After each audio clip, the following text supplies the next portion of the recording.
Good afternoon and welcome to the Midday News here on CNC3 and the TBC Radio Network. I am Bhavita Gopalchan.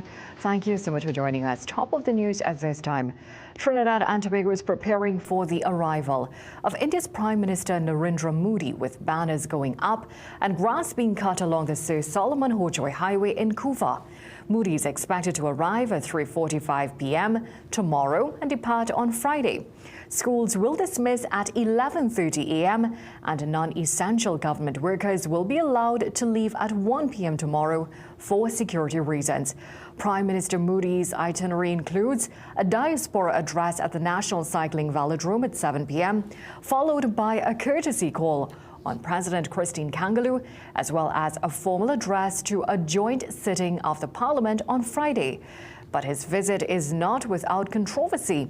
ASJA has raised concerns over Modi's treatment of India's Muslim community. While the government prepares to welcome India's Prime Minister Narendra Modi to this country tomorrow, Tutor says teachers and parents are not pleased with government's decision to disrupt school. President of the Trinidad and Tobago Unified Teachers Association, Martin Lumpkin, questions whether government considered the fact that schools are currently in examination mode at this time before deciding to dismiss school at 11:30 a.m. tomorrow. According to the Education Ministry, the early dismissal will minimize traffic congestion along the Churchill-Roosevelt Highway, Uriah Butler, and the Sir Solomon Hochoy highways, as well as other major roadways. However, Tutor isn't too sure doing so will help. This is a time when we're having end of term tests and promotion tests as well too. And it is a disruption, and the schools have to make adjustments. We're not too certain that even if dismissing school really will ease up any of the congestion on the nation's roads. It may, but I'm not certain if it will be as significant. Meanwhile, Tutor says it's also concerned about the results of the secondary entrance assessment examination being released online tomorrow. Lumpkin told CNC3 News there are many parents and students who will be at a disadvantage because of this decision. When CNC3 News reached out to Education Minister Dr. Michael Dowlat, he said parents without internet access can receive physical essay result slips at their children's schools, and added there is adequate time before the term ends for schools to facilitate tests that may be disrupted tomorrow. Dr. Dowlat said students will also be allowed to gather along the roadways to witness the arrival of India's Prime Minister. And despite promises that they will be rehired and given 1 month's salary, CEPEP workers staged a protest at the company's headquarters in St. Madeleine this morning. The workers and contractors called on government to execute a speedy audit and rehire them immediately before the start of the new school term. It's not fair. They just want to pay us off a month lieu and pay workers, and we have to pay workers that money. Are they avoiding paying NIS? So we could have gone sit down and solve that problem. Go through all that money problem to solve the separate for give workers. Now the workers called on government to give a statement. We need some form of clarity on when and how soon they're going to do it. If it's after the month severance, or they're going to do it before schools open. Well, police later arrived while the workers attempted to get answers from CEPEP executives. Operations manager Shivanan Balkaran later spoke to the workers and expressed sympathy. A former UNC minister and a financier, along with a Miami businessman, were ordered to pay the state's legal costs, amounting to some $17 million. The judgment, which was handed down in May, was raised in Senate by former Attorney General Faris Al-Rawi on Tuesday. During his contribution in the mid-year budget review, Al-Rawi congratulated Attorney General John Jeremy for the work he did in prosecuting the matter. In 2023, a Miami court found that businessman Steve Ferguson, former Finance Minister Brian Cutong, and U.S. businessman Raul Gutierrez Jr. compensate the state some $131 million for their supposed role in defrauding the state during the expansion of the Piarco International Airport. Al-Rawi said the state was also awarded costs of over $100 million. Thanks to the combination of work and the historical work done by the Honorable Attorney General, then as Attorney General in 2004, the work which I had the pleasure of continuing and bringing to conclusion, the Republic of Trinidad and Tobago has a final judgment awarding costs and attorney's fees in a sum over $17 million US. The final judgment was granted to Trinidad and Tobago $17,389,910.93, and interest accrues on that. Well, the initial judgment awarded is currently being appealed. Meanwhile, Ferguson has not responded to court demands that he disclose his assets in relation to paying the original costs. Attempts to reach Attorney General John Jeremy were unsuccessful up to news time. Opposition leader and PNM political leader Penelope Beckles is remembering former Prime Minister Patrick Manning on the 9th anniversary of his death. In a Facebook post today, Beckles described Manning as a visionary leader and reflected on the role he played in shaping her political journey some 30 years ago. Beckles said Manning later led the screening team that selected her as a general election candidate and supported her through various senior positions in government. Beckles said she remains deeply grateful for his mentorship, support, and example. A man is in hospital with serious facial injuries after falling into an uncovered manhole while riding his bike on the Mamaral-Caparo main road, and residents of the area want the road repaired. CNC3 News was told children in Cartwright-Caparo walk barefoot through thick mud just to get to school, while residents are stranded and farmers cannot transport their goods.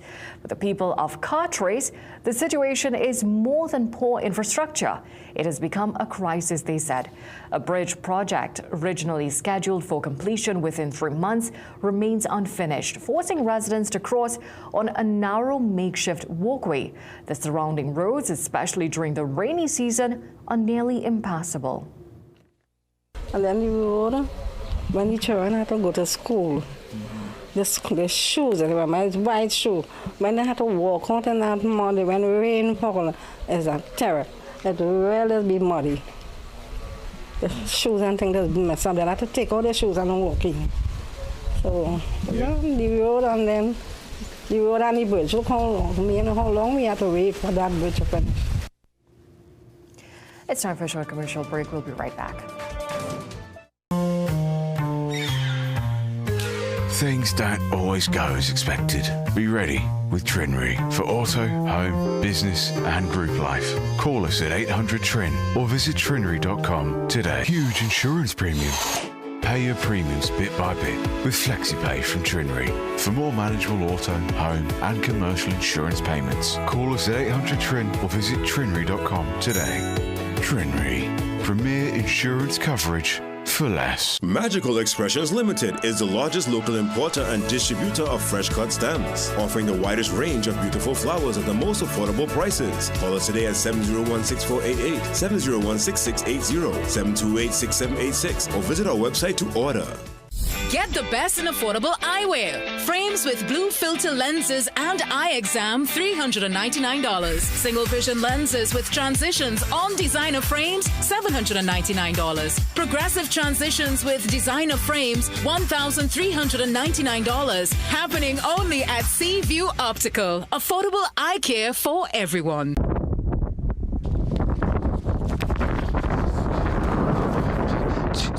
ChatGPT, I'm falling. Failing grades? Contact Student Hub. I ain't say failing, I say falling. Then it's time to stop failing. Student Hub helps students succeed online.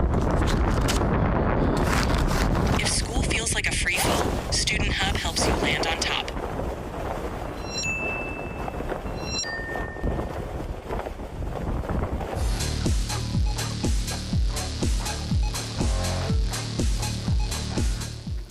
Welcome back in sport. From August 4th to the 10th, this country's under-15 footballers will fly the flag at the 5th CONCACAF Under-15 Championships in Aruba. Trinidad and Tobago is currently ranked 10th in CONCACAF, and the under-15s will play in League B as a consequence. The tournament will play across 3 leagues, A, B, and C, in Costa Rica, Aruba, and Curacao, respectively. TNT plays Barbados on opening day, Antigua and Barbuda on the 5th, and Bermuda on the 6th, while only the winner will progress. Head coach Denzel Theobald is yet to select a team, but expects to confirm his final selection soon after overseeing a final interzone screening match on Sunday. Where we would have identified and seen, over 200 players playing for the respective zones, right? Also, we would have restarted with the group that played the under 14 CFU in Tobago of last year. So we would have started with that group and just add a couple of players there. Last year, Trinidad and Tobago bowed out of the Caribbean Football Union's Under-14 Challenge in the semi-final stage to French Guiana last August.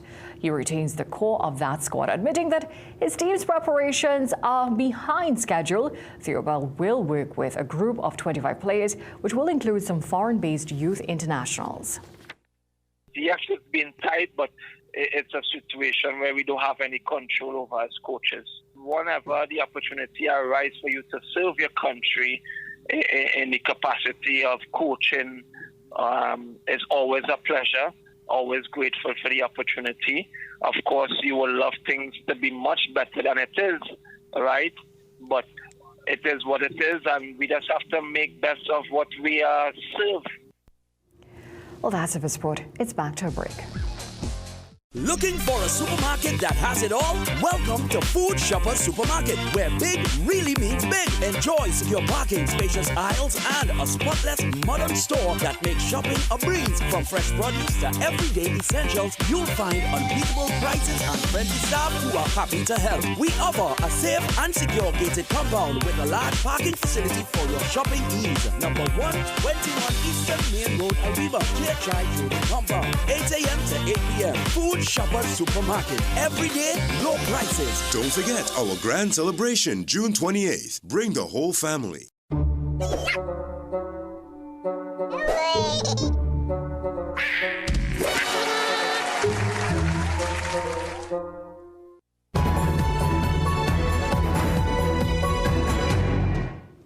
Barbadian businessman Charlie Spice Lewis has filed a lawsuit against Meta Platforms Institute seeking $50 million in compensatory damages. Reports indicate that Lewis and his U.S.-registered digital company Spice Holdings is seeking the damages after the owners of Facebook and WhatsApp abruptly suspended and deleted several of Spice Holdings' key business accounts, causing major disruption to global operations. A verdict has been reached in the criminal trial of Sean Diddy Combs, the jury delivering a mixed verdict acquitting him of the most serious charges he was facing. Here's the latest from CNN. The jury in the federal trial of hip-hop mogul Sean Diddy Combs has come to a verdict. Guilty on the charge of transportation to engage in prostitution, but not guilty of sex trafficking and racketeering conspiracy. The jury, made up of 8 men and 4 women, heard from 34 witnesses called by the prosecution, including 2 of Combs' former girlfriends, Cassie Ventura, and a woman testifying under the alias Jane. Both women testified Combs forced them to engage in sexual encounters referred to as freak-offs and hotel nights. Ventura spoke on the stand about violence she endured throughout the course of her 11-year relationship with Combs. Jurors watched this hotel surveillance video from 2016 showing Combs dragging and kicking Ventura several times throughout the course of the trial. Ventura's attorney read a statement from her after she testified. I hope that my testimony has given strength and a voice to other survivors and can help others who have suffered to speak up. Combs' defense team never denied allegations of domestic abuse, but instead argued the 2 women participated willingly in the sexual encounters. Jurors heard from Combs' former personal assistants, a male sex worker, and other former employees. The defense rested its case after less than 30 minutes, only reading text messages into the record. Combs did not testify. Well, thank you so much for joining us for a look at the day's developments so far. We love these stories and so much more coming up for you in a major newscast at 7 p.m. today. Until then, have a great day.